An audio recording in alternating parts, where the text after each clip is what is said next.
पंतप्रधान आजपासून 2 दिवसांच्या गुजरात दौऱ्यावर. एकतानगर इथे विविध पायाभूत सुविधा आणि विकास प्रकल्पांचं करणार उद्घाटन. उद्या राष्ट्रीय एकता दिवस कार्यक्रमात होणार सहभागी. सरदार वल्लभभाई पटेल यांच्या जयंतीनिमित्त उद्या साजऱ्या होणाऱ्या एकता दिवसापासून आता दरवर्षी 31 ऑक्टोबरला प्रजासत्ताक दिनाच्या धर्तीवर भव्य पथसंचलन. अमित शहा यांची माहिती.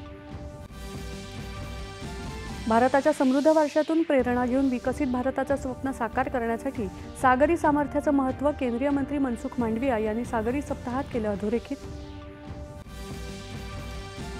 अमेरिकेचे राष्ट्राध्यक्ष डोनाल्ड ट्रम्प आणि चीनचे राष्ट्राध्यक्ष शी जिनपिंग यांची भेट. चीनवरील आयात शुल्क 10% कमी करण्याचं ट्रम्प यांचं आश्वासन. उभय देशांदरम्यान व्यापार कराराचे संकेत. चीन आणि रशियाच्या स्तरावर अण्वस्त्रांची चाचणी तात्काळ सुरू करण्याच्या अमेरिकेचे राष्ट्राध्यक्ष डोनाल्ड ट्रम्प यांच्या अमेरिकेच्या संरक्षण विभागाला सूचना. सरकारच्या प्रतिनिधींनी आश्वस्त केल्यानंतर शेतकरी आंदोलक आज मुंबईमध्ये मुख्यमंत्र्यांशी करणार चर्चा. मात्र चर्चा होईपर्यंत आंदोलन कायम ठेवण्याची भूमिका. राज्यातली ई-पीक पाहणी पूर्ण करण्यासाठी 30 नोव्हेंबरपर्यंत मुदतवाढ. शेतकऱ्यांनी तात्काळ नोंदणी पूर्ण करण्याचं प्रशासनाचं आवाहन.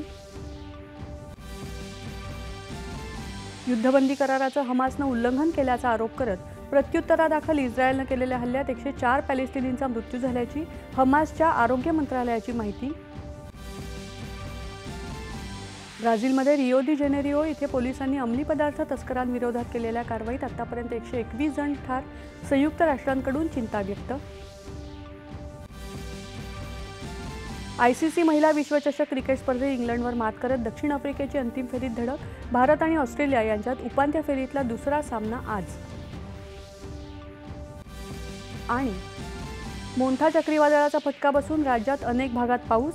काढणीला आलेली पिकं धोक्यात. शेतकऱ्यांमध्ये चिंतेचं वातावरण.